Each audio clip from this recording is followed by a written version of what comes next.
How to video call on Snapchat. To get started, open up the Snapchat application on your phone. You will then be taken to the camera screen on Snapchat. On this screen, go to the bottom panel and tap on the chat icon. Here, you can view your chat list with friends on Snapchat. Tap on any chat from the list. In this chat, go to the top right corner and tap on the call icon as shown. This will start a call with this friend on Snapchat.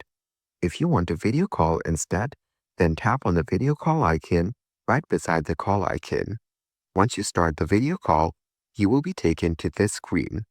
Here, you can turn the speaker on or off, mute, or even use a filter throughout the call.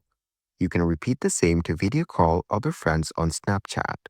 So, by following these simple steps, you can go ahead and easily video call on Snapchat.